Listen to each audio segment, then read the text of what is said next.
E tem uma frase que foi dita aqui por vários governantes regionais, e eu repito para a gente levar ela para o Brasil. Enquanto uma árvore de pé valer menos que uma árvore deitada, a gente vive num mundo capitalista. Você já sabe qual é a resposta.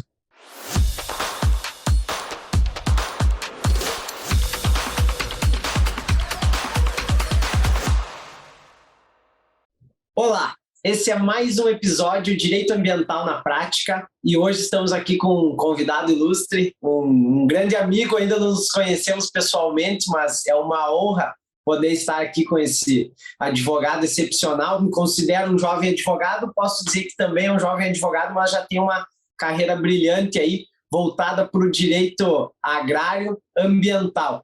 Então, pessoal, antes de iniciarmos de fato o nosso episódio de hoje, quero só pedir para você já deixar o seu like, deixe o seu joinha, compartilhe o nosso canal, não deixe de se inscrever aqui e ativar o sininho, porque assim você vai receber as notificações, vai ficar por dentro do nosso canal que está sendo muito divulgado e compartilhado por muitos colegas e fico muito feliz, então, por poder estar contando com colegas, com clientes, visualizando e até mesmo com muitas pessoas que ainda eu nem conheço e tenho certeza que ali na frente vão nos conhecer, vai surgir dúvida, pode se tornar um cliente. E essa é a ideia do direito ambiental na prática, trazer aqui um olhar da prática mesmo. E por isso que hoje é muito legal, muito interessante esse conteúdo, porque nós vamos falar hoje sobre a rotina de um advogado que trabalha com direito agrário voltado um pouco para o direito ambiental também. Então, quero dar as boas-vindas ao meu colega aqui, Dr. Lucas Varela. Fica à vontade e apresente para o pessoal, Lucas. Ô, meu querido, obrigado, é uma honra estar aqui. Eu sempre falo que a oportunidade em expandir o direito ambiental do escritório veio com a oportunidade que você trouxe para dentro do nosso escritório. O projeto que vocês têm é brilhante. Eu sou advogado, sou agrônomo, eu atuo em Alta Floresta, norte, extremo norte do Mato Grosso. Eu brinco que aqui é mais parado que Mato Grosso. E com certeza aqui o direito ambiental é algo que está muito em voga, é um assunto que a gente escuta não só no meio acadêmico, mas até na bar, até no restaurante, até no mercado, a gente sempre está escutando falar de... E aí também, né, eu acredito que a visão que vocês têm daqui é que a gente desmata tudo, não é bem assim, tá? É bom que a gente tenha essa oportunidade de contar o nosso lado aqui. Mas eu falava até antes de nós iniciarmos aqui, eu estava comentando com o Lucas, que o Mato Grosso ele tem uma certa nobreza pelo direito agrário, né, pelo direito do agro mesmo. E é o estado que está ajudando a impulsionar o Brasil para fora, né? Qual que é esse diferencial do Mato Grosso, Lucas? O que você vê do Mato Grosso? Por que é o estado do agro hoje? Chuva pra caramba e um clima quente. A gente pega os estados sulistas, a gente tem geada, nós temos baixas temperaturas que não são interessantes para culturas como a soja, por exemplo. Cara, aqui a gente tem muita temperatura altíssima, a gente está perto da linha do Equador aqui, em comparação com vocês. A gente tem uma floresta tropical, que ela é praticamente um oceano verde, porque ela está jogando evapotranspiração o tempo todo, ou seja, as nuvens estão sempre se sobrecarregando de água. E a gente tem também terra plana. Cara, como é sabido por alguns, mas conhecido por muitos, a Amazônia é um terreno muito antigo. A gente não tem um solo vulcânico, que nem no Paraná, por exemplo. Nosso solo ele é mais arenoso, porque é um solo muito antigo. E isso faz com que o relevo foi se tornando cada vez mais plano, ao longo de anos e anos e anos de erosão. Então, a gente tem aqui, cara, muita planície, muita terra e muita chuva, numa temperatura ideal onde tudo se planta a dar. Não tem como dar errado. Top, hein? Não, você já começou com uma aula, porque eu não tinha esse conhecimento do porquê, de fato, aí planta e dá certo, né? Não tem como dar errado. Mas, Lucas, conta um pouco para o pessoal que nos escuta, que nos ouve, a tua rotina, como o Lucas começou, por que o Lucas veio atuar com direito agrário, direito do agronegócio? O Lucas, que muito bem falou, está hoje no Mato Grosso, né? Lucas está e lá é voltado, né, o campo. Até é uma brincadeira que o Lucas fez antes, que para ele o direito ambiental era o direito agrário, porque o direito ambiental era o desmatamento, era a queimada, né? Então, como que o Lucas iniciou? Qual que foi a tua ideia? De fato, eu já iniciou o direito pensando que ia atuar nessa área? Como que se deu, Lucas? Eu sou filho de produtor rural e a gente sente as dificuldades daqui. A gente escuta muito falando da anistia. Quando surgiu a nossa região aqui, que a gente está dentro do bioma amazônico. É legal a gente falar isso também, muita gente não sabe, mas o Mato Grosso tem o Pantanal, que é lá para a região de Cuiabá, mais para o sul, né? E aqui no norte, nós temos o bioma amazônico. Sim, aqui é a mesma coisa que as árvores que temos na Amazônia. Então, isso faz com que nós sofremos uma pressão externa fortíssima na questão ambiental. Principalmente, eu crescendo com isso, vendo que antigamente a gente tinha um lema aqui, que era integrar para não entregar. Tinha uma pressão externa de que iam tomar a Amazônia de nós. Quando eu era criança, a gente ouvia muito isso. E os meus pais vieram para cá e todos os amigos dos meus pais são pioneiros numa cidade que tem 40 anos hoje, né? Então, praticamente todo mundo que veio para cá ou é a primeira geração ou veio de fora, né? Porque é uma cidade muito nova, onde todo mundo veio com o objetivo impulsionado pelo governo de desmatar. Essa era a ideia na época, porque a gente precisava integrar o Brasil, a gente precisava trazer o desenvolvimento para uma área que era só mato. Era isso, né? E ainda tem muita reserva aqui. Quem chega de avião fica impressionado. A gente acha que aqui é só pasto, é só lavoura, mas, por exemplo, o que muita gente não sabe é que nós temos uma reserva de 80%. É mais ou menos o exemplo que eu dou assim. Imagina que você compra um lote no centro da tua cidade e a prefeitura fala, beleza, mas você tem 20% só que você pode construir. Os outros 80% é nosso. Mas você que vai cuidar. E se tiver qualquer problema ambiental aí nessa área, quem vai pagar a conta é você, não sou eu, não. Eu quero para mim, mas quem paga é você.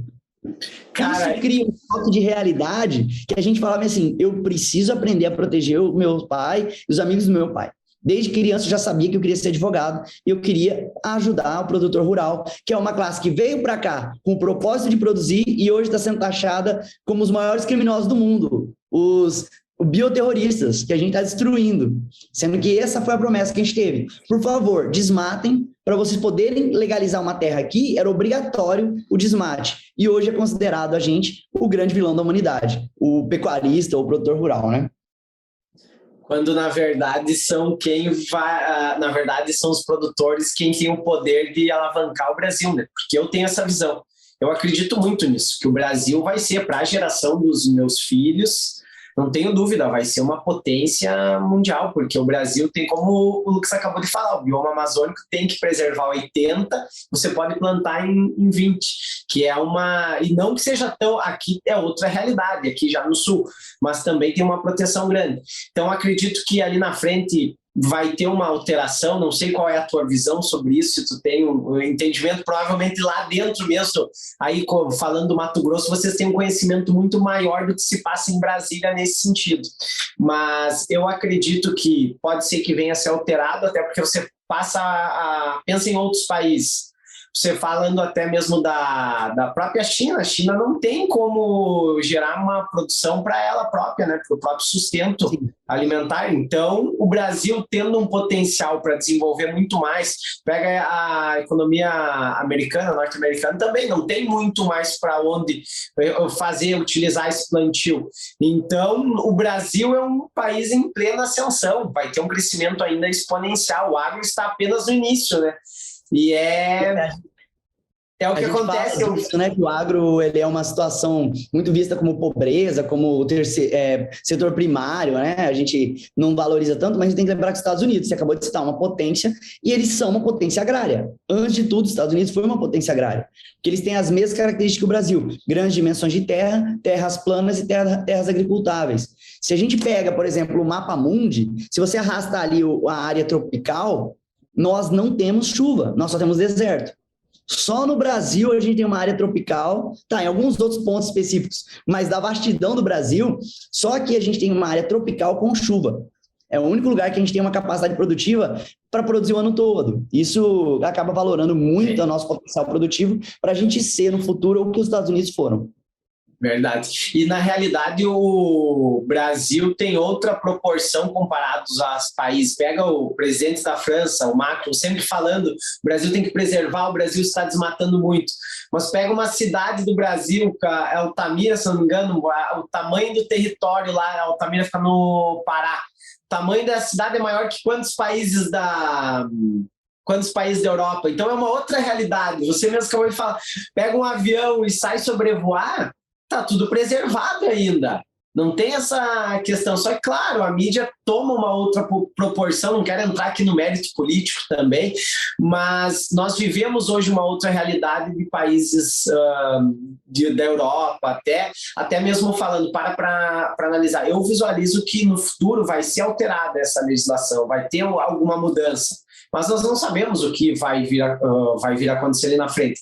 E devido a isso, hoje, essa preservação, a legislação ambiental, ela é muito pró-natura. Ela tem esse olhar da preservação, do biocentrismo. E quem trabalha nos órgãos, então, tem também essa questão de vestir a camisa verde. E aí eu quero entrar onde falando isso? Que hoje acontece das multas serem tão altas, tão relevantes no Mato Grosso, devido ao tamanho das áreas. Você comentou que seu pai é agricultor, aí também você pega um agricultor do Mato Grosso, pega um agricultor aqui, a média dos agricultores do Sul, é diferente a realidade também, é completamente diferente. E aí o que acontece? Nós trabalhamos muito hoje com clientes do bioma amazônico, devido às infrações que os clientes pegam e ficam apavorados, eles não sabem o que fazer. Quando aqui já tem uma outra realidade, já tem como resolver a questão de outra maneira, talvez até firmar um termo com o órgão, enfim, aí já muda a realidade, né? Então tem toda essa questão. O que você vê, Lucas, desse olhar da legislação do bioma amazônico? Você acredita ou tem algum conhecimento por estar aí inserido no meio mesmo que vai mudar ali na frente, ou você não vê com bons olhos isso? Vai ser sempre 80-20? Olha, eu vejo que é necessária a mudança, mas não necessariamente uma mudança para aumentar a degradação. A gente vê que a conservação ela é relativa. Por exemplo, o Código Florestal ele é federal, mas a gente não vê falar de APP no Rio Tietê. A gente não vê falar de APP na beira de grandes rios, de grandes capitais. Mas quando a gente vai para o meio do agro, aí sim a gente tem que preservar. A gente não vê a gente falando de reflorestamento da Mata Atlântica. A gente não vê falando de reflorestamento da Mata Atlântica, que tem o quê? Desculpa falar, não sei, mas tem 10% hoje preservado, sendo que a Amazônia tem mais de 60%, 70% preservado. Né? Eu não vou entrar em estatística aqui, porque muda muito, né? Mas, entretanto, a gente vê que isso é muito relativo. A realidade hoje dos nossos governantes são mais do Sudeste, onde o bioma deles já está praticamente devastado e ninguém fala de reflorestamento. O que eu acho que deveria acontecer com a Amazônia, como ela é importante pela biodiversidade, principalmente, não por ser o pulmão do mundo, porque a gente sabe hoje que as algas produzem muito mais oxigênio do que as árvores, mas sim por serem uma biodiversidade riquíssima, que isso tem um valor tanto cultural quanto até mesmo financeiro, a desenvolvimento de pesquisas, eu acho que deveria ser igual Fernando de Noronha. Quem quer morar em Fernando de Noronha sabe que determinadas áreas são de preservação. Lá você não pode construir, não pode consumir determinados tipos de plástico ou de derivados, e você tem que pagar uma taxa para morar lá, porque é uma área de preservação. E esses recursos são destinados para isso. Só que a responsabilidade de preservação é do município. Eu acho que o direito ambiental deveria ter essa ótica. Como é um direito difuso e coletivo, essa responsabilidade deveria ser do Estado. O que a gente fez foi resolver tudo na base da caneta. Eu crio uma lei onde eu obrigo as pessoas a preservarem, mas quem preserva é você, e quem paga a conta se alguém desmatar é você. Ou seja, eu não preciso fiscalizar, eu não preciso criar projetos, eu não preciso desenvolver nenhum tipo de proteção, porque todo o ônus cai para quem é dono da terra. E isso aconteceu depois que essas pessoas já estavam na terra. Isso que me choca. Não foi assim, não, você quer vir para cá, é desse jeito. Você aceita? Então vem. Não. Foi desenvolvido. Eu nasci... Ainda não era assim, para você ter uma ideia. E olha que eu nasci aqui. Então, isso foi mudado ali a partir de 2008, 2010, com as reformas do Código Florestal. E a gente tem esse ônus, esse passivo ambiental, essa responsabilidade ambiental. Nós, produtores rurais, carregamos nas costas o passivo ambiental do Brasil, sem nenhuma contraprestação do Estado, sem nenhuma remuneração do Estado para isso. Nenhum lugar do mundo é assim. Reserva Legal é um instituto exclusivamente brasileiro. É de ser admirado? É de ser admirado a necessidade de preservação. Sim. Mas é de se levantar a dúvida de quem é essa conta. Porque a gente tem uma pressão internacional para produzir mais soja, mais gado, mais arroz, mais milho, mas a gente não tem nenhum apoio internacional para pagar para esses produtores sobre isso. Para você ter noção, a gente fala muito de passivo de CO2. Para você converter passivo de CO2 dentro da Amazônia, você tem que comprar uma área de 1.000 hectares para fazer 20% de passivo, porque é considerado que os outros já é reserva legal, então não tem valor comercial.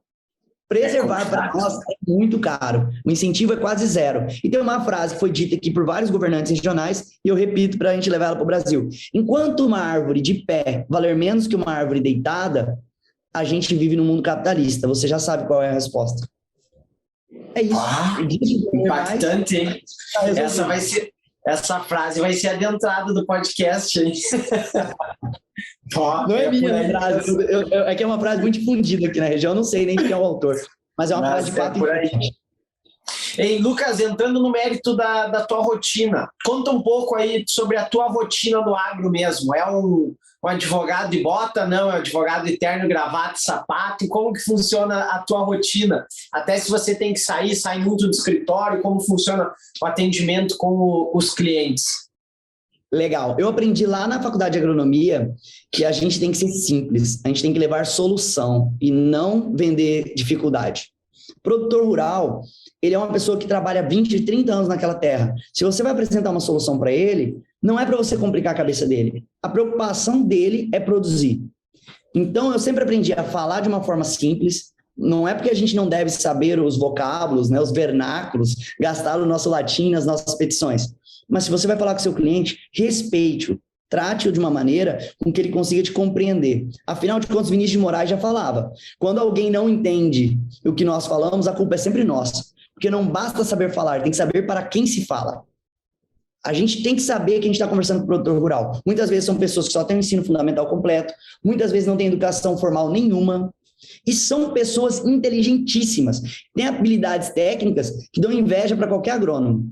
Então, você tem que respeitar ele. Quando você tem uma solução, você tem que tratá-lo de uma maneira que ele entenda e não tentar criar uma dificuldade para vender facilidade. Então, o primeiro passo para advogar no agro é se desvestir do manto da advocacia. Todo o formalismo, toda a polpa que a gente tem que ter na advocacia, a gente acaba desvestindo para atender o produtor. Não que a gente não possa usar terno e gravata, mas você vai fazer um atendimento a campo, cara, põe uma bota, bota uma camisa, bota um chapéu na cabeça, eu tenho certeza que você vai ser muito mais bem recebido. Essa é a lógica que eu aprendi na agronomia. Legal, fantástico mesmo, Lucas. E como se dá os atendimentos, você aí por estar na região? Eu hoje, por exemplo, na nossa atuação com os clientes, até quem nos ouve aqui, quem nos assiste, ela se dá muito via atendimento remoto. Ela é, na maioria das vezes, atendimento via Zoom, pela distância, enfim. Quem está mais inserido aí no bioma é até o Dr. Thiago Martins. Ele, inclusive, é o que mais viaja hoje para o escritório, pela questão da falta logística, porque tudo é longe no Pará também, mas ele viaja, acompanha, então tem essa questão, mas a maioria dos nossos atendimentos hoje se dá via Zoom, e isso mesmo como você falou, tem clientes nossos que têm fazendas enormes, que tem uma produção vasta, mas ele é, infelizmente, analfabeto. É a realidade do Brasil. Infelizmente, é essa. É analfabeto, não quero dizer que não tem um conhecimento grande. Não, ele não foi alfabetizado, mas ele talvez não sabe pegar o celular aqui. Até tem um caso de um cliente que vem acontecendo dele estar sendo citado sempre por oficial de justiça via WhatsApp. Ele tem o WhatsApp único e exclusivamente para falar com os filhos. E aí o oficial descobriu, vai lá e cita, ele não sabe nem pegar, responder, para fazer uma ligação ali. O cara começou a citar ele porque a fazenda dele é complicado, e ele nem sabia o que estava acontecendo. Vamos pedir a nulidade? Óbvio que vamos. Mas então são realidades do nosso Brasil que vem acontecendo. E eu gostaria de saber de você, aí, por estar na cidade aí do Mato Grosso, uma cidade com um grande potencial produtivo, vocês vão até o cliente vem até vocês? Não, as reuniões vêm acontecendo via Zoom também, como elas ocorrem, geralmente? Eu falo que a advocacia do agro ela é boca a boca. A gente não decide uma área de atuação, a gente escolhe um público para atuar. Assim como uma marca de roupa, uma marca de outros produtos, as pessoas não procuram ele por causa de uma camiseta ou de um terno, porque diversos são os produtos fornecidos. Eles procuram porque se identificam com a marca. No agro, a mesma coisa. Um advogado do agro é procurado não porque ele é especialista no contrato agrário, ou numa sucessão, ou numa trabalhista. Eles procuram porque ele é especialista no agro. A gente tem que ser multidisciplinar, todavia focado numa pessoa só. A gente tem uma persona, que é o agricultor. E essa persona, ela é trazida de boca a boca. O produtor é um cara que tomou plano Collor na cabeça, que tomou saque nas suas aposentadorias, nos seus guardados, que tomou essa invertida do governo quando vieram para cá para desmatar e agora eles têm que preservar. Então, eles são muito desconfiados. Não adianta você chegar lá e oferecer um serviço. Eles só vão confiar em você se o vizinho dele fizer e vai esperar o vizinho dele desenvolver para ele ver se deu certo, para ele ir atrás de você. Então, é boca a boca 100%. E eu falo que o kit de advogado agro tem que ter uma caminhonete, não importa se ela é velha ou é nova, tem que ter uma caminhonete e um iPad ou um tablet com uma bateria boa, porque o notebook não aguenta. Você vai para regiões onde não tem internet, não tem energia, muitas vezes. Então, você tem que ter um recurso ali que, às vezes, o papel falha. Você vai mostrar um gráfico, você vai mostrar um documento PJE, uma intimação, você tem que ter algo que seja rentável de bateria, porque, sim, nós vamos até eles. Você recebe uma indicação, o cara te liga ou marca um horário, você vai até ele. Se você fazer um contrato de arrendamento, por exemplo, é até desleal com o seu cliente que você não vai lá e conheça a realidade dele. Como que você vai dar para ele somente um contrato com o que ele quer? Qual que é a assessoria jurídica que você está entregando? Veja a realidade dele, veja a capacidade de pasto dele, veja o valor produtivo, até para você conseguir fazer um contrato justo e adequado para o cliente. Você vai fazer uma trabalhista com o seu cliente, como que você vai fazer uma defesa do teu cliente que está tendo uma demanda trabalhista se você não conhece a realidade da fazenda dele? Se você pede para ele mandar umas fotos, mas você nem sabe se ele sabe tirar a foto que você precisa ver. Então, a visita a campo é imprescindível na agricultura. Quem me segue no Instagram vai ver que hora eu estou de terno, hora eu estou de bota. Eu sempre tenho bota aqui perto. Precisou ir para o campo? Calça jeans e bota. Só tira a gravata e vai. Botou a gravata, advogado. Tirou a gravata, é agrônomo. O Lucas, que é formado em agronomia também, fiquei sabendo hoje. Lucas, parabéns. Pode ligar as áreas aí. É outro conhecimento na hora de explicar, né? De fato, o caso para o cliente. E então o checklist seria a caminhonete, o tablet e a bota, imprescindível, né? E o chapéu, porque você vai pegar sol, viu, filho? Olha aí. Se souber andar de cavalo, melhor, tá? Aí entra nos kits, né? Eu falo assim, a pessoa não precisa ser agrônomo, mas ela tem que fazer um estudo da prática, da vida do campo, para advogar no agro. Tem que saber, por exemplo, a diferença de um alqueire para um hectare, porque essa conversa vai surgir.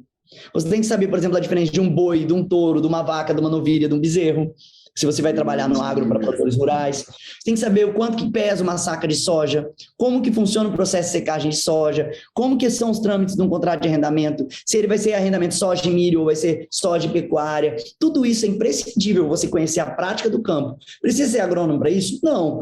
Mas, por exemplo, você vai fazer um divórcio de um produtor rural. E dentro do divórcio tem as reses, que são os gados, né? Os bois. Se você não souber que existe uma coisa chamada revolução de rebanho, como que você vai calcular os frutos desse patrimônio? Então, esse conhecimento técnico é necessário. Se você não for uma pessoa com essa capacidade, não tem problema. Contrate alguém que seja. O que você não pode é deixar o seu cliente à própria sorte. Entregar um serviço completo está nessa multidisciplinaridade, de conhecer tanto a parte teórica do direito, quanto a parte prática do campo. É aí que você consegue entregar para o produtor um serviço adequado para ele. Não existe uma área do direito agrário, eu falo. Não existe uma área, assim, tipo direito penal, direito previdenciário. Cara, direito agrário é o direito do produtor. Então, às vezes, ele vai precisar mexer com sucessões, você tem que ajudar com o inventário, holding, montar uma agropecuária para ele conseguir transferir os bens em vida. Isso é importantíssimo, porque eles não têm liquidez. Tudo que eles ganham, eles põem na fazenda. Então, uma fazenda hoje que vale 10 milhões, não precisa ser muito grande, não, 100 hectares. Aqui tem pessoas que têm 10, 20 mil hectares. Uma fazenda hoje de 100 hectares vai valer, em média, 3 a 5 milhões, dependendo da organização dela. O inventário hoje custando de 10 a 15%, 1 milhão, 1 milhão e meio. Ninguém tem essa liquidez. Você precisa programar a vida do seu cliente para que ele se prepare para uma eventual sucessão. Porque se tem uma coisa que é certa na vida, além dos impostos, é a morte. É duro de falar, mas é necessário ser falado. Agora, não é só de sucessão que vive o campo. Você vai ter que fazer um contrato de arrendamento, você vai ter que fazer a situação trabalhista, como eu te falei, uma situação ambiental, que você me ajuda muito nessa área. Eu tenho esse reconhecimento, porque dano ambiental é algo inerente à agricultura, mas a gente também vai ter que saber coisas basilares, como o direito do consumidor. Agora, sabe qual é a vantagem de advogar para o agro? Entra com uma ação de um iPhone, você acha que você pegou a melhor ação do ano como consumidor. 9 mil reais, 10 mil reais, o valor do bem. Agora entra com uma ação de uma colhedeira. Quanto está custando uma colhedeira hoje? 2 milhões. Se você for cobrar os mesmos 30%, Faz a conta. Quantas ações de iPhone você vai ter que pegar? Então, mesmo na área de direito do consumidor, se você tiver essa ênfase em atender o produtor, você traz a persona para o escritório e não o direito, porque ele não quer ser atendido por um advogado em cada área. Isso é muito comum na capital, né? Os advogados se especializarem em áreas. Aqui eu vejo que a gente tem que se especializar em pessoas, pois a relação de advogado e cliente é confiança.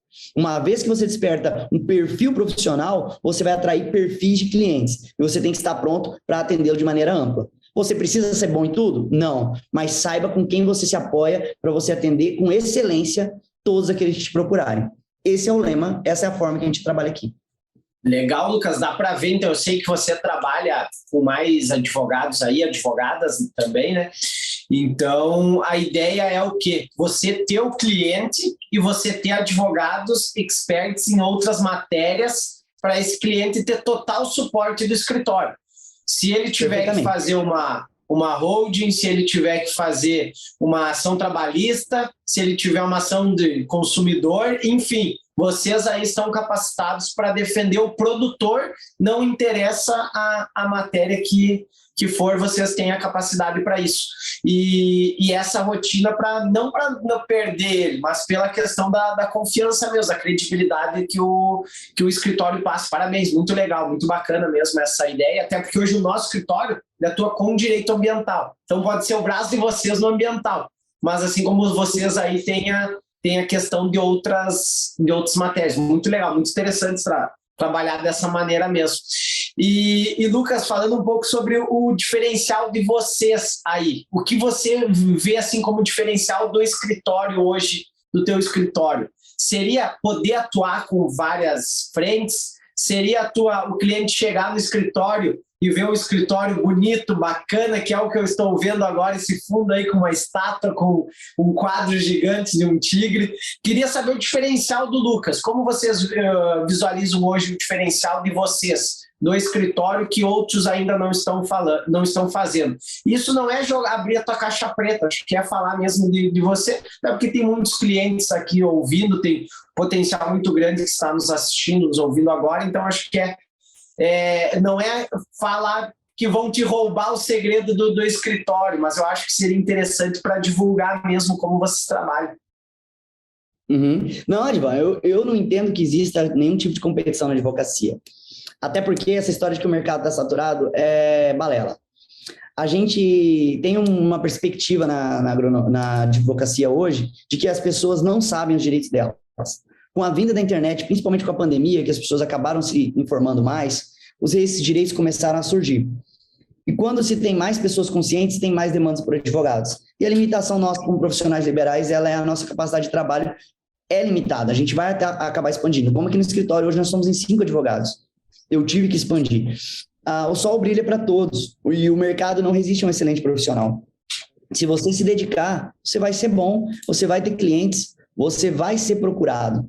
Você não precisa ter nenhum medo de competição e nenhum medo de quantidade. E eu sempre gosto de falar isso, eu falo, quem está bem não se importa de ensinar.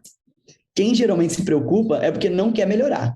Porque eu sei que eu posso te ensinar tudo que eu sei hoje. Eu vou continuar na minha carreira, eu vou continuar crescendo, porque amanhã eu vou estar pelo menos 1% melhor. Então, quem não se dedicar vai ficar para trás. Então, eu vou abrir minha caixa preta aqui, não tem problema não. Eu vejo que o diferencial nosso, tem 2 frases que eu gosto, eu acho que elas são complementares. A primeira dela é a paz é fruto da justiça. Porque muitas vezes quem procura um advogado, ele não quer saber o que ele fez de errado ou o que a outra parte fez de errado. Ele quer uma solução de forma prática e eficaz. Ele quer que você apresente para ele de uma forma mais simples possível a resposta de que fica tranquilo que eu vou cuidar para você. Não posso prometer resultado, eu posso prometer sangue, suor e tranquilidade, porque independente do resultado, a paz será fruto da justiça. Justiça será feita para você. Entretanto, aí entra a minha segunda frase, se quer paz, prepare-se para a guerra. Eu vejo que o diferencial é você estar sempre preparado. O Império Romano fazia isso. Eles não eram atacados porque todos os outros à sua volta sabiam que eles treinavam todos os dias, mesmo em tempos de paz. Eles estavam sempre prontos para a guerra, por isso eles tinham paz. Quando alguém vem ao meu escritório, eu posso não saber de tudo, mas eu tento já ter uma dinâmica do máximo de coisas possíveis, para entregar uma solução eficaz e rápida. Se você não consegue trazer esse diferencial, faça parcerias. Eu acho que essa é a lógica da advocacia. Nós vivemos hoje num mundo muito conectado. E não é feio. É melhor você ganhar metade de algo do que ganhar tudo de nada. Então, eu vejo que o diferencial hoje que a gente tem é: escolha uma persona, alguém que você se identifica. Eu me identifiquei com o público como se fosse meu pai. Primeiro passo. Não escolha uma área de atuação, escolha uma persona. Para quem você quer advogar? A frase máxima é: advocacia é questão de confiança. Quem vai confiar em você? Porque a diferença hoje de um profissional para outro na escolha do cliente não é a capacidade técnica. Seu cliente não vai saber se você é bom. Quem vai saber que você é bom é seu concorrente. Mas nós não temos publicidade. Nosso diferencial é a confiança que nós passamos para o cliente, que nós traremos paz. O advogado vende? Vende. Qual que é o nosso produto? A paz. Então, a gente não tem que pensar em judicializar. Muitas vezes um acordo, muitas vezes se o cliente perder dinheiro é melhor para ele, porque ele vai ter paz. Entenda ele, crie uma persona e faça o melhor para essa persona, independentemente da área. Aí que entram as parcerias. Eu acho que o nosso diferencial aqui no escritório é esse. A gente sempre tenta entregar paz para as pessoas. Como que a gente faz isso? Se preparando para a guerra. Civis pacem, para bellum. Olha aí, é um parafraseador perfeito, né, Lucas? Que é isso, hein? Ei, mas os advogados que nos escutam agora devem estar se perguntando: o Lucas está ali no meio inserido porque teve o suporte do pai dele. Até que ponto teu pai foi necessário ou não foi bem assim? Ou tu acha que se hoje o Lucas está onde está, foi porque o pai dele conseguiu inserir ele? O que você poderia passar? Além do mais, você falou que a tua persona é o teu pai, né? Então, sim. Persona, para quem nos ouve aqui que não sabe o que é persona, seria o público-alvo do Lucas. Ele cria o público-alvo dele, ele está focado naquele produtor, digamos que não conheço o teu pai, mas digamos assim, minha persona hoje é um produtor que tem um faturamento de tantos milhões por ano, que seja produtor de soja, que tenha tantos anos, que tenha uma família, e vai definindo. Quanto mais, melhor essa persona, para o Lucas conhecer mais ainda a fundo. Então, para quem não conhece o que é persona, seria isso. Mas eu te faço essa pergunta: teu pai foi fundamental? Quem quer vir para o agro? Depois eu vou te fazer essa pergunta para te dar dicas para quem nos escuta e quer fazer parte da rotina do agro. O que você poderia falar? Mas agora eu queria saber mesmo sobre o teu pai. Ele foi fundamental? Como ele te auxiliou? E se é necessário ter um pai produtor para estar no direito agrário ou não? Não, primeira resposta: não é necessário ter um pai produtor. Isso foi uma coisa que fez a minha motivação. Eu acho que aquela frase de Zaratustra é muito válida, né? Leve o tempo que for para descobrir aquilo que gosta. Depois que descobrir, não recue ante mal algum, pois o mundo tentará te dissuadir. Então, isso foi importante na minha vida, porque eu decidi... Eu tô aqui pensando, Lucas, qual que vai ser a frase de início desse podcast, porque vai ter umas 5, 6 entradas esse podcast. Desculpa, segue. De frases feitas, eu sou o cara das frases feitas. Eu acho que ele foi imprescindível para eu entender o que eu queria, tá? Mas quando eu comecei a advogar, por meu pai ser produtor e ter essa desconfiança, como eu te disse, meu pai não me indicava. Meu pai nunca me indicou, para falar a verdade. Ele tinha muito medo de me indicar, e eu decepcionar os amigos dele, entendeu? E eu até falava, tô advogando há 3 anos, você nunca me mandou um cliente, pô. Mas eu, claro que eu usava, quando eu abordava. Meu pai é produtor, eu cresci em cima do cavalo, eu tenho noção da sua realidade. Nesse aspecto de me criar como pessoa, ele me ajudou. Agora, ele me trazer clientes para o escritório, não. Inclusive, quando eu fechei uma holding no amigo dele, que eles até pescam juntos, ele veio me perguntar, né, sobre mim, não sei o quê, e me elogiar, falando do meu trabalho e tal. Ele falou: fico feliz que você... Aí ele, pela primeira vez, veio e falou assim: parabéns por ter atendido o fulano de tal, eu tô orgulhoso do teu trabalho, vamos fazer uma para mim também. Então, pelo contrário, meu pai veio por indicação dos amigos dele, não meu pai me indicou os amigos dele. Muita gente na região acha que tem esse mas não é. Olha só, então, na verdade, o teu pai não te indicou clientes, tu conseguiu pegar um colega, e aí depois o teu pai teve interesse em fazer a holding também. Eu posso dar uma dica para você de como começar no agro. Pelo menos para mim funcionou assim. Não, segura. Essa vai ser... Não dá spoiler. Essa vai ser a pergunta final. Para o pessoal assistir até o final, nos escutar até o final, vai ser essa. Eu quero ouvir de ti antes. Tá bom, vou anotar que vai esquecer. Não vai esquecer, porque essa vai vir. Essa está anotada aqui para te dar as dicas para iniciar. O seguinte, Lucas, você mencionou que trabalha em várias frentes para os produtores rurais, não apenas no direito agrário em si, que seria contratos, enfim, N situações, mas você abre o leque indo para várias áreas. Tem alguma ação, alguma que você diga assim, ó, esse hoje é o meu carro-chefe, que não pode nem ser uma ação do direito agrário mesmo, seja uma ação de direito de família, de ambiental, uma defesa em auto de infração, uma defesa em ação civil pública, mas eu gostaria de ouvir de ti, tem uma ação hoje que é o teu carro-chefe, que é aquela que, eu gosto de ganhar dinheiro, essa ação aqui é muito boa para ganhar dinheiro. Não, eu gosto de trabalhar um pouco menos, essa ação não preciso trabalhar tanto.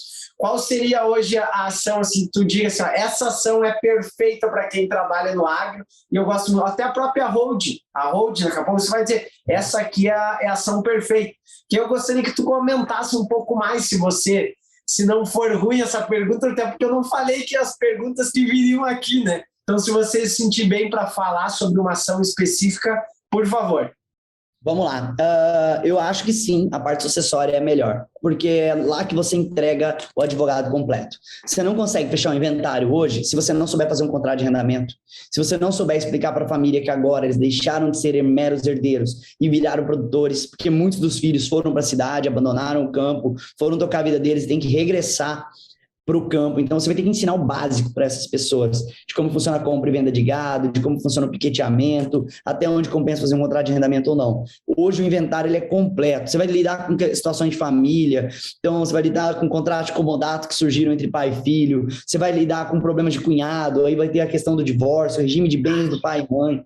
Então, para mim, hoje, o inventário é a área que eu mais gosto de atuar, porque eu sinto que eu consigo completar as pessoas dentro do meu escritório.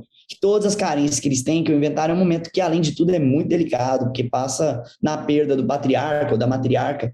Então, é um abalo emocional, onde as pessoas, de fato, precisam de muito apoio, não só jurídico, não só agrário, mas principalmente emocional. E a gente não é psicólogo, mas quem é advogado sabe, muitas vezes o apoio emocional somos nós. É uma área que eu tenho muito carinho por fazer, eu tenho muito prazer, e eu gosto, muitas vezes até eu aponto a minha situação, vou voltar aqui e falar dos benefícios do filho de produtor, para falar, cara, não vende a terra, é o legado do pai de vocês. Posterga o recebimento dos meus honorários, eu posso até te dar umas dicas de como receber honorários no agro, que é mais complicado um pouco no contrato normal. Mas eu vou dar um exemplo do inventário que eu fiz. Eu falei, gente, vamos fazer o seguinte, o pai de vocês tinha gado e ainda está no pasto. Vocês não podem vender antes de abrir o inventário. Vocês têm que emitir GTA, tem que fazer as documentações, mas eu recebo os honorários no gado após o trâmite do inventário. A gente faz o contrato e a gente faz isso, porque assim vocês não precisam descapitalizar isso. Eu aceito, eu faço uma parceria rural com outro cliente meu, aí eu já tive que fazer um contrato de parceria rural para mim, um contrato de honorários com recebimento em gado, aí eu tenho que fixar esses valores em arroba ou em cabeça de gado, então já tem que ter um conhecimento de contrato de compra e venda com coisas e não com valores. Eu tive que fazer o apoio emocional para essa família e montar uma estrutura de sucesso para a gestão da fazenda deles. Tudo isso foi imprescindível para a gente conseguir fazer um inventário extrajudicial, porque a família estava desestruturada, brigando. E isso não é uma vez. Toda vez que a gente lida com patrimônio de fazenda é assim. Nós temos um patrimônio milionário, sem liquidez. E nós temos filhos que não são herdeiros do legado, são herdeiros do capital. O campo ele ainda é mal visto, sabe? Agora que a gente tem até umas músicas, né? A roça venceu, os meninos da pecuária, enaltecer o campo, isso é legal, para as pessoas terem essa cultura de querer voltar para o campo, de morar no campo, de ter amor por isso. Porque a ideia era, os pais tinham um sonho de fazer o quê? De mandar o filho para a faculdade, de mandar o filho para a cidade, do filho arrumar um emprego, para ele não precisar trabalhar no sol. Mas hoje, você trabalha com agricultura, você tem um trator gabinado. Hoje as pessoas querem trabalhar no ar-condicionado no campo. Querem postar foto que estão colhendo a soja que eles plantaram, estão colhendo a cana, que estão colhendo o milho. Isso é bonito, esse orgulho está começando a surgir de forma real, porque antes algumas pessoas tinham, mas era aquele orgulho tímido, sabe? Eu tenho orgulho, mas eu não mostro. Hoje é um orgulho quase bairrista, um orgulho enaltecido dessa protuberância que o campo vem tornando. Isso é legal, mas infelizmente não é a realidade da maioria das famílias. Se você não tiver isso dentro de você para criar um cenário favorável para essa família, o inventário vai ser uma catástrofe. Vão ser brigas imensuráveis. E a única solução vai ser dilapidação de um capital, dilapidação de um legado familiar. Porque a última coisa que o produtor quer é ter a terra dele vendida. Porque outra frase que a gente tem aqui na região é: a terra que você vende nunca mais é a terra que você compra. Porque se você vender uma terra hoje, você nunca mais consegue comprar outra do mesmo tamanho, da mesma qualidade. Então, o produtor sabe disso, ele não vende terra, mas os filhos querem vender. Se você não tiver essa consciência para levar isso para eles, no momento do inventário, é muito mais fácil. Vende, me paga e vamos dividir aqui, a gente faz as cotas, faz o inventário extrajudicial. A gente tem que ter essa sensibilidade. Por isso que eu acho que o inventário é uma causa que me pega mais ainda do que a holding. A holding é legal também, a gente acaba distribuindo os bens em vida. Posso falar um pouquinho de holding aqui? Eu acho que... A próxima pergunta, Lucas, era você falar assim, para o cliente, aquele que está nos ouvindo, para a pessoa, aquela que está aqui nos assistindo e pensa assim, por que será que talvez eu devo fazer uma holding? Por que não fazer? Quais são os prós, os contras? Era a próxima pergunta, então se tu quiser discorrer, eu nem vou entrar no mérito da tua resposta anterior, eu queria entrar um pouco nela, mas segue aí. Beleza. Hoje é um assunto muito em voga. A gente não chama aqui no escritório de holding, chama de agropecuária, porque a gente não trabalha com a obtenção de capitais de empresas e de imóveis urbanos. A gente trabalha com a conversão de uma pessoa física, produtor rural, para uma empresa agrícola, para uma agropecuária. E a holding assusta o nome? O nome deixa caro o serviço. É o que eu falei, a gente tem que falar fácil. O difícil é falar fácil. Falar difícil é tranquilo. Você procura várias palavras complexas no dicionário, aprende o que mais ou menos elas querem dizer e você vomita elas em uma frase genérica. Difícil mesmo é falar de uma maneira fácil e eficiente para que qualquer pessoa entenda, com poder de síntese. Isso é difícil. Então, a gente traduz isso para uma agropecuária ou para uma empresa rural. E não basta a gente criar a empresa e falar, toma aí, produtor. A gente tem que ensinar ele como funciona essa gestão. Mas a principal vantagem hoje de uma empresa rural é a seguinte: quando a gente deixa de trabalhar com a pessoa física, a gente deixa de ter os bens PF, os bens pessoa física, e transferem esses bens para PJ, pessoa jurídica, e ela vira automaticamente cotas. Igual a gente fala de ações, né? Elas viram cotas. E aí fica muito mais fácil de você transferir essas cotas para os filhos, porque são frações. Então, você consegue fazer uma dinâmica muito maior para a questão sucessorial. E, como no direito sucessório, inventário, a gente tem algumas regras que são imutáveis, quando a gente vai para o direito empresarial, a gente não tem. Porque presume-se o princípio do pacta sunt servanda. O contrato faz lei entre as partes. Logo, eu posso ser administrador de uma empresa onde eu não tenho nenhuma participação societária. O que acontece? Eu pego o pai, ou a mãe, ou os dois, né? Se preferência os dois estão vivos, construíram patrimônio junto, crio uma empresa, crio outra empresa e coloco os filhos, transfiro todos os bens da PF para essa empresa PJ dos pais e transfiro todos os bens para os filhos. E deixo os pais donos dessa empresa sem capital e deixo os filhos donos dessa empresa com todo o capital da família. Só que eu coloco como administrador dessa segunda empresa os pais, com direito de uso, fruto, gozo, compra, venda, transferência sem anuência dos sócios. Isso é possível? Tem CEOs que não são sócios de grandes empresas e tomam todas essas decisões. Você compra uma ação da Petrobras, por exemplo, e você não palpita nada lá dentro, porque o contrato social diz isso. Se você cria um contrato social de que os filhos, mesmo detendo as cotas de todo o patrimônio, não votam e não decidem nada, você consegue deixar um pai administrando os bens em nome dos filhos. E como essa transferência é feita em vida, você não precisa fazer o inventário. Todo o custo de TCMD, de advogado, de trâmites jurídicos, desse bloqueio, que muitas vezes de 4 a 6 meses os bens ficam bloqueados, não tem. Porque com a ausência prematura do pai, todos esses bens já estão nas posses dos filhos. A única coisa que vai precisar o advogado fazer é mudar a administração, colocando uma cláusula específica. Na ausência de um dos sucessores, a administração cai para o fulano de tal, ou então volta para a mãe, ou então vai para os filhos. Quem decide isso é o dono da terra. Mas é uma forma de você ter uma fuga do inventário, que é essa situação toda delicada que a gente já falou.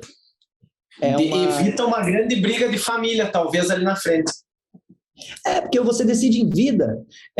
Saber a vontade póstuma de alguém é muito difícil. Eu ainda não adquiri os poderes mediúnicos de Chico Xavier, mas eu escuto toda hora os filhos dizerem: não, meu pai queria isso para essa terra. Aí o outro filho fala: não, mas ele queria aquilo. Nós temos que ficar aqui com esse sentimento mediúnico tentando prever qual era a real vontade desse legado familiar. E a holding evita tudo isso, sendo que você pode sentar com o verdadeiro produtor de toda aquela riqueza e dizer o que você quer para o legado da sua família.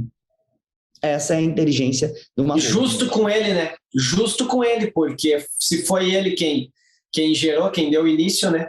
Ele quem decida qual vai ser, de fato, a herança deixada, né, para os demais. E a gente consegue trabalhar com situações que a gente não trabalha em inventário. Por exemplo, a gente tem que respeitar a legítima, ok. Mas na prática, quem que deixa testamento? Eu advogo há 7 anos, eu nunca vi um testamento. Já viu algum testamento? Algum colega? Uma vez peguei um testamento lá no início, mas é difícil acontecer. É raro. Então, via de regra, os bens vão ser distribuídos de maneira igualitária entre o meieiro e os herdeiros. Na holding, você já pode respeitar a legítima e transferir a sua parte disponível, por exemplo, para um sócio. Ou, por exemplo, um funcionário que você tem. Pô, o cara te ajudou a construir todo aquele patrimônio. É o cara que mais entende da sua fazenda, é o cara que mais entende do seu negócio.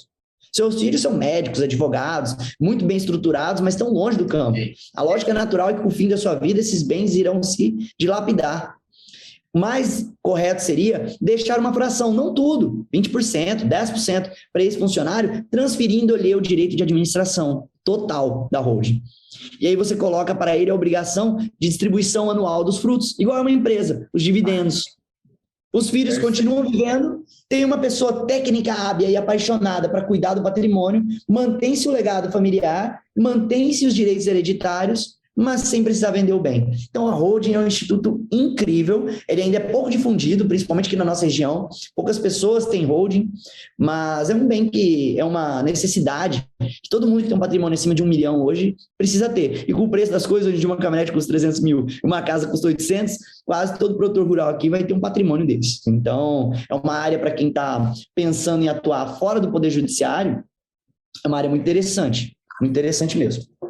Não, você convenceu que é muito interessante. Eu visualizei apenas como contra de realmente aquela pessoa falar assim, não, isso aqui eu não vou me meter agora, isso aqui é problema dos demais que vão vir. Talvez essa vai ser a questão, a objeção do cliente mesmo visualizando, né? Mas você falando, trazendo todos esses benefícios, não tem o porquê não fazer. Porque realmente... Por mais que você fale isso, é da boca para fora. Porque mesmo que a pessoa não goste do filho, vamos pôr um cenário absurdo aqui, pessoa que não gosta do filho, ele vai gostar do patrimônio. Se você falar com o produtor rural e falar assim, já pensou em vender tua terra? Ele vai falar, tá louco? Então, se você não pensa em vender sua terra, por que você quer que os outros vendam? Por que você quer que seja desmembrado, picoteado, destruído isso aqui que você construiu com tanto carinho? Isso move o coração dele. E a gente tem que ver que a desvantagem maior seria pagar um honorário muito menor, porque é claro que o honorário de holding não se compara com o honorário de inventário, né? Sim. E o imposto muito menor, que a gente começa a trazer benefícios de transferência em vida, que o ITCMD não permite, como algumas isenções de TBI, mas aí é uma questão mais técnica, não vamos se adentrar aqui. A grande desvantagem seria que você vai ter que pagar os impostos à risca, porque é muito mais difícil sonegar como PJ do que como PF, né? Mas para quem já tem um plano, já tem uma produtividade, já tem uma renda legal, essa é uma preocupação pífia. Né? Eu ia falar, porque hoje em dia é difícil quem sonega, não estou dizendo que não exista, óbvio, existem milhares, né, milhões de pessoas aqui que sonegam, mas nós, o próprio escritório, nós hoje como escritório optamos por cair um valor em conta, ele vai ser declarado. Nós optamos por isso, por saber, por não ter uma preocupação a mais ali na frente, o que pode... Opa, falhou aqui. O que pode vir a acontecer. Uhum. Então, essa é uma preocupação a mais, né? Então, não tem o porquê você ainda tem essa preocupação. Não, vamos declarar tudo, fazer tudo correto, conforme manda o figurino, para ser um problema a menos que pode vir ali na frente. Então, quanto a isso, acho que é algo bom também, que eu visualizo olhando para a holding mesmo, para esse serviço. Sem contar que gera um serviço extra para o próprio advogado. Você pode ter um subcargo dentro do seu escritório que é de gestor de empresas rurais. Tanto para a parte tributária, quanto para a parte administrativa, quanto da parte de crédito rural. Tudo isso pode ser benefícios atrelados à profissão da advocacia, em parceria com contabilidade, é claro, né? O contador do produtor, ele vai ser seu melhor amigo nessa hora. Mas são serviços que vêm para tecnificar o campo. aquela ideia de que o produtor rural é o cara de chapéu de paia e um pedacinho de grama na boca, acabou. Hoje em dia a gente trabalha com altíssima tecnologia, a gente trabalha com uma plantadeira que custa 2 milhões de reais. Então o cara vai ter ciúme de pegar a caminhonete dele que custa 200, 300 mil e vai dar uma colhedeira de 2 milhões para um incompetente tocar? Não, o campo hoje paga muito bem. Eu vou ter que fazer uma pergunta, falando que o campo paga bem. Quanto você acha que ganha hoje um funcionário rural para trabalhar na agricultura? Vamos lá. Não estou falando agrônomo, não. Estou falando um cara para trabalhar vamos pôr peão aqui de agricultura, não de pecuária. Para plantar, colher, passar adubo, limpar a máquina, ficar disponível ali durante todo o período entre safra. E olha que quando é entre safra, ele praticamente não trabalha, né? Porque não tem serviço. Mas quanto você acha que é a remuneração do cara desse hoje? Ele é MEI ou SLT? A maioria deles vão entrar no CLT, mas seria interessante converter para MEI. Isso é uma discussão que eu já tenho com alguns clientes. Porque aí já muda bastante, porque eu tenho alguns conhecidos, que inclusive eu tenho um conhecido que ele trabalhava aqui, um compadre até, que ele tem, na verdade, aviários, e ele distribui para uma grande empresa. Todos os frangos dele vão direto para fora, nenhum vai para o Brasil, tudo para fora, tudo para a Europa. E eles estavam me comentando essa semana, não vou entrar aqui no mérito dos valores deles, vou chutar o valor aí que você me passou, mas ele me falou que ele teve que uma época agora que foi muito frio no inverno passado, que ele teve que dar uma dispensa nos funcionários, e ele me falou assim, ó, o valor era CLT o deles, com insalubridade, com tudo, cara, quando ele me falou, eu falei, meu Deus, a despesa que dá. Então, eu vou chutar aí da região de vocês aí, em torno de uns 5, 6 mil. Meu chute. Tá chutando bem. Só que a gente tem bônus aqui. Hoje, para manter o cara na safra, não se paga só o salário. Se paga o salário e a produção ao final da safra. Entre 100 e 200 ou 300 sacas por funcionário. Que legal, aqui no Eduardo, um bônus de produção. Que legal. Porque a ideia não é necessariamente pagar ele pelo bom serviço que ele faz, mas sim obrigar ele a ficar até o final da safra, entendeu? Porque não adianta para mim, eu te pago toda a entre safra e na hora que chega a safra vem o meu vizinho e te contrata e te leva, entendeu?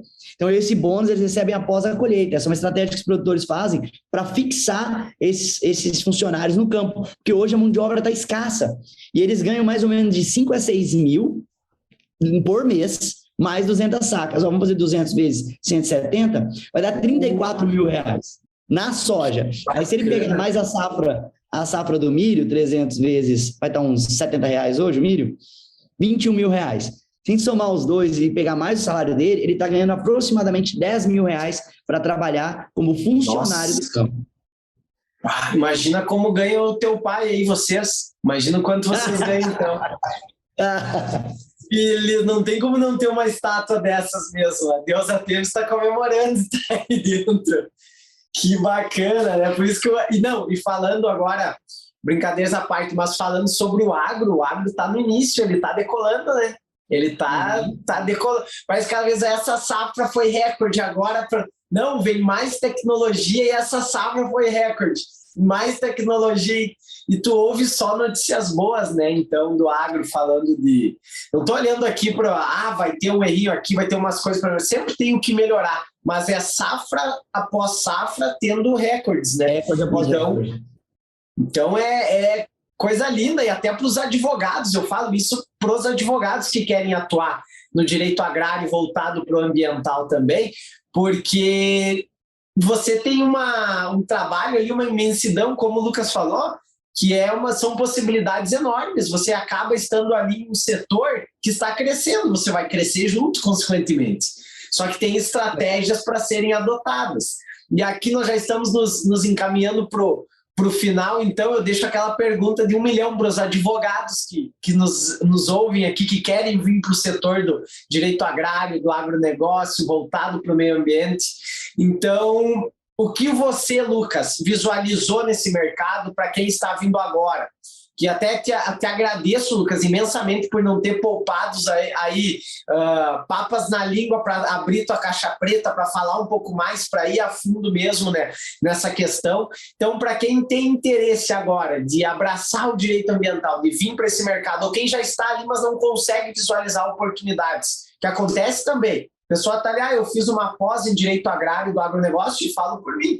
Eu, há um tempo atrás, em 2017, eu fiz uma pós. Cara, a pós não me trouxe know-how nenhum, assim, foi teoria, aprendo muito mais na prática, porque a pós não trouxe. Então, gostaria que você falasse aqui algo assim, o caminho das pedras talvez é esse. Claro que não vai poder responder uma pergunta, mas se você conseguisse dar um leque assim, para quem está vindo ou já está ali, talvez está até pensando em desistir, em sair, o que o Lucas diria hoje como advogado agrário do agronegócio? Olha, o pilar da advocacia no agro é a confiança. O produtor ele é muito desconfiado. Se você vir com uma postura de eu sou um advogado caro, eu sou isso, eu sou aquilo, com aquele ar de charlatanismo, perdeu. O primeiro passo é você estar onde o produtor está. Feiras rurais, no botequinho, na onde for. Toda cidade tem um ponto de chapa, um ponto de compra e venda de gado, um ponto de compra e venda de soja, que os produtores estão lá. É antiético nós oferecermos serviço, mas não é antiético você fazer amizade com pessoas. Fazer amigos e influenciar pessoas é a base de uma boa advocacia. Vá aonde seu cliente está, nas feiras agrárias, nos pontos de encontro e tome café. Eu aprendi isso na agronomia. Tome café, nunca recuse um café. Se você não gosta de café, eu acho que você não pode advogar no agro, porque se você recusa um café, você perde um cliente no agronegócio. Essa é a base. Desculpa aos que não gostam de café. É café com açúcar, tá? Eu tomo café sem açúcar, mas essa máxima do café sem açúcar não aplica-se ao campo. O produtor rural adora aquele café docinho, sabe? E ele se sente ofendido porque ele te recebe e ele quer te prestigiar. E você não aceitar, você está querendo dizer, não, eu sou superior demais para tomar o teu café. Essa visão que você passa. Seja humilde, cara. Conversa numa boa. Tenta entender, cara. Vai para a rede social, vai ler, mas escuta. Chega para eles e fala assim, como é que tá o gado? Cara, como é que tá a tua fazenda? Eles têm um orgulho de dizer, não, eu estou fazendo um sistema de creep field. Tem vergonha não de perguntar, o que é um creep field? É um sistema que a gente isola o bezerro para que ele possa entrar e aí o boi não come aquela ração. Então eu faço uma ração especial para o bezerro, para ele engordar mais rápido e assim ele precisa mamar menos na vaca e ela já pode se preparar para a próxima gestação. Enfim, eles adoram falar do que é deles. Escute-os. Essas pessoas precisam de alguém para conversar. E aí vai para o meu segundo pilar. Com quem que essas pessoas mais conversam hoje? Contadores, porque todo produtor rural tem que fazer o imposto de renda, então todo produtor tem um contador. Engenheiros florestais, todo produtor vai ter um engenheiro florestal, porque vai ter que fazer um GEL e um LAU alguma vez na vida. CAR é o cadastro ambiental rural, o LAU é a licença ambiental única e o GEL é o georreferenciamento da área, né? Não vou entrar em partes técnicas, mas todo produtor precisa... Perfeito. E terceiro, mas não menos importante, todo produtor vai ter algum agrônomo que ele gosta. Como que você pode fazer para estar próximo do produtor, estando perto desses 3 pilares do produtor? Fazendo amizade com pessoas que atuam nessa área. Você vai naturalmente ser convidado para um churrasco, vai ser convidado para uma palestra, vai ser convidado para alguma coisa, e lá os produtores vão estar. Então, seja receptivo, escute-o, converse também, aproveite essa oportunidade de estar entre eles. Assim você ganha a confiança deles. E sempre se apresente como advogado. Oi, tudo bem? Eu sou o Lucas Barella, eu sou advogado. O senhor vai dizer, eu sou pecuarista. Tá sério? Onde que é a sua terra? Que tipo de boi que vocês produzem? É Nelore, Angus? Claro, você tem que ter um conhecimento mínimo, né? Para você não ficar falando besteira, né? Mas escute, em 6 meses conversando com o produtor, você já está top para conversar com qualquer produtor. E você sempre vai aprender algo novo. E vira e mexe, eles vão ter dúvidas. E é aí que eles começam a vir para você. Primeiro se criou uma relação de confiança, depois se cria uma necessidade de demandas. É assim que funciona. Não adianta você ir levar um problema para ele, porque ele já vai ficar receoso. O problema tem que vir dele. Até o nosso código de ética diz isso. Não ofereça serviço. O serviço tem que vir até você. Mas nosso código de ética não diz que você não pode se aproximar das pessoas e gerar confiança nelas. Aquele que é confiável não é porque tem uma alta capacidade técnica. Até porque o produtor não sabe diferenciar quem tem mais ou menos técnica. É aquele que ele sabe que não vai passar a perna nele. É aquele que sabe que não vai falar para ele que ele tem um problema que ele não tem para cobrar um dinheiro que ele não pode pagar. É aquele que ele sabe que vai cobrar um preço justo para resolver um problema real. É aí que você entra no coração do produtor. Sendo sincero. É isso. Perfeito, Lucas. Espero que seja bom com as pessoas, que as pessoas vão ser bom para você. Não tem como você sorrir para a advocacia e a advocacia não sorrir de volta. Perfeito.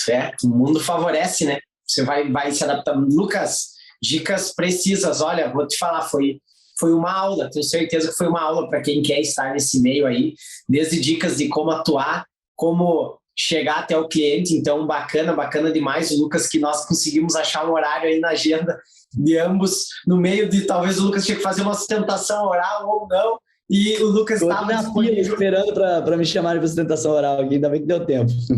Então, Lucas, bacana mesmo, muito obrigado pela tua participação aí, não tenho nem palavras para agradecer essa oportunidade de você abrir o jogo mesmo, de não ficar guardando nada, e não tenho dúvidas que ali na frente talvez vamos ter que estar marcando mais, porque vai vir perguntas, fala mais sobre a Hold, vamos fazer um sobre Hold, fala mais sobre como atuar em tal questão do direito agrário lá na trabalhista, vamos falar um pouco mais sobre isso, então tenho certeza que já fica aí de antemão aguardando o convite ali na frente para falar um pouco mais em outro episódio, Lucas. Tenho certeza.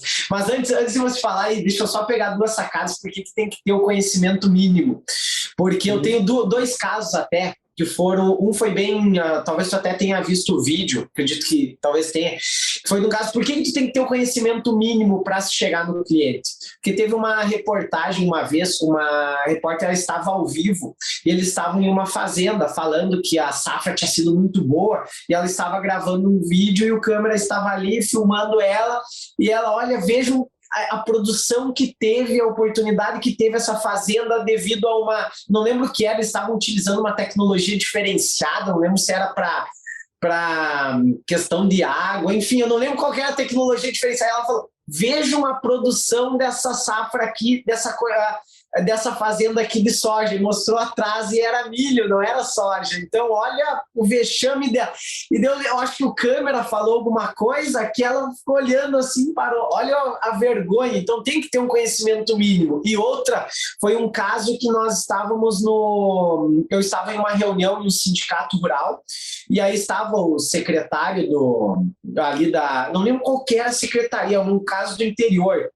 Era o secretário da Agricultura, secretário do Meio Ambiente, enfim. Daí estavam com os secretários, o diretor ali do sindicato, presidente, e vários produtores. E aí, conversa vai, conversa vem, começou uma discussão entre um membro ali do sindicato com o próprio secretário da Agricultura, e até que um levantou. E o secretário que não sabe nada, uma vez ele chegou lá na minha fazenda e pediu como é que estava indo a colheita da soja, e eu falei que não era colheita, era época de plantar, nós estávamos plantando, e ele... Cara, então você vê, e a vergonha daquele cara quando o produtor falou isso na frente de outras pessoas. Então é complicado, você precisa ter uma noção. E a pessoa estava lá o quê naquele cargo? Isso faz alguns anos atrás, mas a pessoa estava lá naquele cargo ocupando, sendo que não tinha conhecimento nenhum. Ele estava simplesmente porque foi indicado e estava ganhando o dinheiro dele. Então você vai partir, já prima pela excelência desde o início, como o Lucas muito bem deixou claro desde o início. Prima pela excelência, você vai ter que ter o conhecimento. O Lucas, óbvio, tem um conhecimento ainda mais da questão da agronomia, né, que te trouxe esse know-how. Mas então isso é muito bacana. Lucas, parabéns pelo teu trabalho. Separei até algumas questões antes de encerrar que eu quero até discorrer aqui. Eu separei para nós aqui, para eu, mas eu quero até trazer aqui o checklist do agro, que foi até engraçado quando tu trouxe, mas é importante o pessoal saber, né? Falou da caminhonete, da bota, do iPad e do chapéu. Tem que ter esses 4, mas não que seja necessário já sair com uma caminhonete. Mas tu vai ter que ter, uma hora tu vai ter que ter.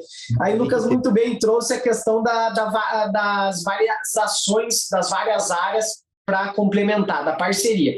Você tenta ter hoje no teu escritório advogados para complementar isso, para não deixar faltar nada, trazendo a confiança, a própria autoridade para o teu cliente e sabendo dessa questão que você não vai poder deixar o teu cliente desatendido.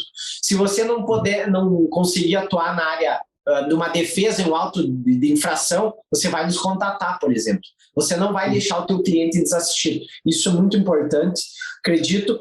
A questão até se parece que o produtor quer ser atendido pelo mesmo advogado, que daí diz respeito. Então, ele não quer ir lá, eu precisei, agora tive um problema, o Lucas vai virar as costas e vai falar. Não, aqui não é minha área, você vai para outro lado. Então, vocês trabalham dessa maneira e achei bem legal mesmo. Não existe mercado saturado. Não existe mercado saturado quando você entrega o teu serviço com excelência. Quando você tem uma persona, eu acho que a tua estratégia é muito boa, né, Lucas? Porque tu tem uma persona, você definiu ela, você vai trabalhar com essa persona. Então, isso é muito bacana. E a questão de que você deixou, acho que o mais, a chave de ouro, a pergunta de 1 milhão foi mesmo muito bem trazida pelos pilares, e você deixou claro que fazer amigos e influenciar pessoas não é antiético. Isso o nosso código permite. Então, tem até um livro, né, com esse nome do Dale Carnegie. Então, acho que aí é uma boa base para se iniciar, né? Acho que é muito bacana. Então, Lucas, parabéns aí, cara.